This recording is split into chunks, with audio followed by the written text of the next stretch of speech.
સુરતના સૈયદપુરા વિસ્તારમાં ગણેશ મંડપમાં કાંકરી ચાળાની ઘટનાએ મોટું સ્વરૂપ ધારણ કર્યું છે। પોલીસે એક્શન લઈ સમગ્ર વિસ્તારમાં શાંતિ સ્થાપી છે। સૈયદપુરા વરિયાળી બજાર વિસ્તારમાં ગણેશ મંડપમાં થયેલા કાંકરી ચાળાની ઘટના બાદ સમગ્ર વિસ્તારમાં તંગદિલી ફેલાઈ ગઈ હતી અને સામસામે બંને કોમના ટોળા રસ્તા ઉપર ઉતરી આવી પથ્થરમારો કર્યો હતો। ઘટનાને પગલે પોલીસ પણ એક્શનમાં આવી ગઈ હતી। પોલીસે સમગ્ર વિસ્તારમાં શાંતિ સ્થાપી બાદ કેટલાક સંગઠનોના આગેવાનોએ પોલીસ ચોકીનો ઘેરાવ કરી વાહનોમાં તોડફોડ કરી હતી। આ સાથે બેડ રોડ પાસે કોઈ ટિકલખોરે ટેમ્પો સળગાવી દીધો હતો। સુરતના સૈયદપુરા વિસ્તારમાં બનેલી ઘટના રાત્રિના 1 કલાકે સુરત પોલીસ દ્વારા સંપૂર્ણપણે કાબુ મેળવી લેવાયો હતો। હાલ સુરત પોલીસનું સતત કોમ્બિંગ અને પેટ્રોલિંગ શરૂ કરી સતત 3 કલાકથી સુરત પોલીસ કમિશનર અનુપમસિંહ ગેહલોત અને તેમની ટીમ ઘટના સ્થળે દોડી આવી હતી અને મામલો થાળે પાડ્યા બાદ પોલીસે તોફાની તત્વોને ડિટેઇન કર્યા હતા।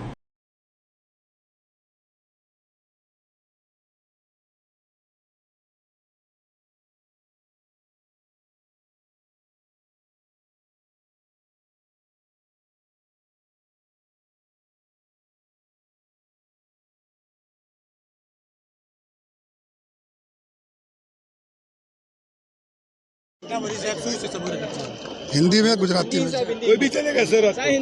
आज रात को एक घटना बनी थी जिसमें गणेश पंडाल के ऊपर जो है कुछ जो है छोटी उम्र के लड़कों ने पत्थर मारा था।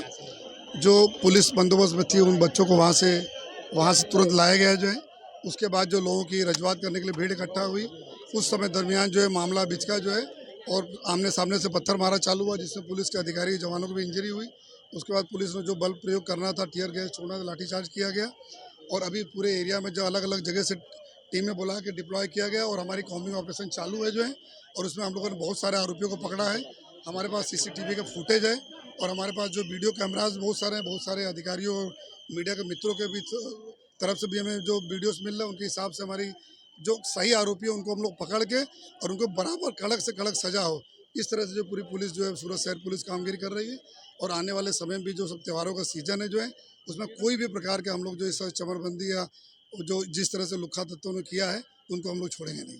लगातार पुलिस मामला शांत करने का प्रयास कर रही है, लगातार बिल्डिंग से गलियों से पत्थर मारे जा रहे हैं। जितना भी अलग अलग पुलिस टीमें के जितने भी बिल्डिंग से आई सब बिल्डिंग को हम लोगों ने चिन्हित किया हुआ है और उन्हीं बिल्डिंगों में हम लोग कॉम्बिंग कर रहे हैं, उन्हीं बिल्डिंगों में सब लोग पकड़ रहे हैं। काफी अधिकारियों को पत्थर लगे हुए हैं। छोटे बच्चों का प्रयोग किया गया है क्राइम करने में। नहीं, अभी ये सब इंट्रोगेशन में सब आएगा इन्वेस्टिगेशन में। अभी तो हमारा एक प्रायोरिटी थी कायदा ने व्यवस्था का जो झाड़ने की और वो हम इंट्रोगेशन करके सही इसमें क्यों हुआ, कैसे हुआ, इसके पीछे कौन है, वो सब हम निकालेंगे। ये अलग अलग एरिया में टीयर गैस छोड़ेगा, तो एग्जैक्ट संख्या भी आपको नहीं बता पाएंगे अलग अलग एरिया में, लेकिन टीयर गैस भी छोड़ेगा, लाठीचार्ज भी करेगा। पिछले बार विसर्जन के दिन इस तरह के जो छोटे बच्चों ने સુરતના સૈયદપુરા વરિયાળી બજારમાં શ્રીજીની મૂર્તિ પર 4-5 બાળકોએ પથ્થર માર્યા બાદ વાતાવરણ તંગ થયું હતું। પથ્થરમારામાં અત્યાર સુધીમાં 27 લોકોને અટકાયત કરવામાં આવી છે। હાલ ઘટના સ્થળે શાંતિપૂર્ણ માહોલ છે। હાલ ઠેર ઠેર રાજ્યભરમાં ગણેશ મહોત્સવની ધામધૂમપૂર્વક ઉજવણી ચાલી રહી છે। ત્યારે સુરતના સૈયદપુરા વરિયાળી બજારમાં સ્થાપના કરવામાં આવેલી શ્રીજીની મૂર્તિ પર 4-5 અસામાજિક તત્વો દ્વારા પથ્થરમારો કરવામાં આવ્યો હતો। બાળકોએ કરેલા પથ્થરમારા બાદ વાતાવરણ તંગ થયું હતું। અસામાજિક તત્વોએ વાહનોમાં આંખ ચાપી દીધી હતી અને તોડફોડ કરી હતી। આ મામલે લોકો દ્વારા ઘટનાની જાણ પોલીસને કરવામાં આવતા પોલીસના ધાડે ધાડા ઉતારવામાં આવ્યા હતા। અડધી રાત્રે આરતી થઈ હતી। ગૃહ રાજ્યમંત્રી હર્ષ સંઘવીએ ટ્વીટ કરી જણાવ્યું હતું કે પથ્થરમારામાં અત્યાર સુધીમાં 27 લોકોની અટકાયત કરવામાં આવી છે। હાલ ઘટના સ્થળે શાંતિપૂર્ણ માહોલ છે તેમજ પોલીસનો ચુસ્ત બંદોબસ્ત ગોઠવી દેવામાં આવ્યો છે। ગૃહ રાજ્યમંત્રી હર્ષ સંઘવીએ મોડી રાત્રે જણાવ્યું હતું કે સૂરજની પહેલું કિરણ નીકળે તે પહેલા જ તમામ આરોપીઓને ઝડપી લેવામાં આવશે। શહેર પોલીસ દ્વારા સતત કોમ્બિંગ કરવામાં આવી રહ્યું છે। ગુજરાતની શાંતિ ભંગ કરવાનો કોઈ પણ પ્રયાસ કરશે તો તેને ચલાવી લેવાશે નહીં। કેટલાક વ્યક્તિઓ દ્વારા તાળું મારવામાં આવ્યું હતું પરંતુ એ તાળું તોડીને પણ પોલીસે ઘરમાંથી બહાર કાઢ્યા હતા। હું સ્પષ્ટ કહું છું, ગમે તેવા તાળા મારશો તો પણ તોડીને અમે બહાર કાઢીશું। પથ્થરમારો ઉપર પણ સખ્તાઈપૂર્વકના પગલાં લઈશું। આજના ગાંધીનગરના મેં તમામ કાર્યક્રમ રદ કરી નાખ્યા છે। હું આજે આખો દિવસ સુરતમાં જ રહેવાનો છું। બપોર બાદ આ સમગ્ર મામલો હું પત્રકાર પરિષદ સંબોધીને તમામ પ્રગતિની વિગત આપીશ। કોનો ઉપયોગ કરવામાં આવ્યો છે, જે લોકોએ પથ્થર ફેંક્યા છે, જેમણે પથ્થર ફેંકવા માટે ઉશ્કેર્યા છે, તમામ લોકો સામે પગલાં ભરશું। સુરત શહેરના સૈયદપુરા વિસ્તારમાં વર્ષો વર્ષથી જ્યાં ગણપતિજીની સ્થાપના કરવામાં આવે છે ત્યાં આજે 5 લોકો દ્વારા અમારી આસ્થા એવા શ્રી ગણેશજીની મૂર્તિ પર પથ્થર મારો કર્યો અને આ તમામ પથ્થરમારા કરનાર લોકોને સુરત પોલીસ દ્વારા ગણતરીની મિનિટોમાં જ પકડી લેવામાં આવ્યા છે. 5 પથ્થરમારા કરનાર લોકો અને 20 બીજા તિખલખોરોને બી પકડવામાં આવ્યા છે. ગુજરાતની શાંતિ ને ઠેસ પહોંચાડનારા એક બી વ્યક્તિને કાલે વહેલી સવારે સૂરજ ઉગે તે પહેલા તમામ લોકોને પકડીને કડકમાં કડક કાર્યવાહી કરવા માટે સુરત પોલીસને સૂચના આપવામાં આવી છે. મારી તમામ લોકોને ખાસ વિનંતી છે, કોઈ બી પ્રકારના વોટ્સએપના મેસેજોમાં કે કોઈ બી પ્રકારની ખોટી વાતોમાં આવતા નહીં. જે કોઈ લોકોએ આ ગુનો કર્યો છે તે તમામ લોકો પર પોલીસ દ્વારા કડક કાયદાકીય કાર્યવાહી કરવાની એ જ વખતે શરૂઆત કરી લીધી હતી. હમણાં મોડી રાત્રે બી આ કોમ્બિંગ ચાલુ છે. કાલે વહેલી સવારે સૂરજની પહેલી કિરણ જ્યારે સુરત શહેર પર પડશે તે પહેલા આ તમામ લોકોને પકડી લેવા માટે સુરત પોલીસે સંકલ્પ લીધો છે. જે સ્થળ પર ઘટના બની હતી તે સ્થળ પર હમણાં હું પોતે અમારા ધારાસભ્ય શ્રી કાંતિભાઈ અને મેયર શ્રી દક્ષેશભાઈ જોડે આવીને સૌ આયોજકો જોડે ભગવાન શ્રી ગણપતિજીના ચરણોમાં વંદન કરીને આરતી કરીને સંકલ્પ લીધો છે કે ગુજરાતની શાંતિ દોલવાની કોઈ બી કોશિશ કરશે તો આ જ પ્રકારે કડકમાં કડક પગલાં જરૂરથી ભરવામાં આવશે.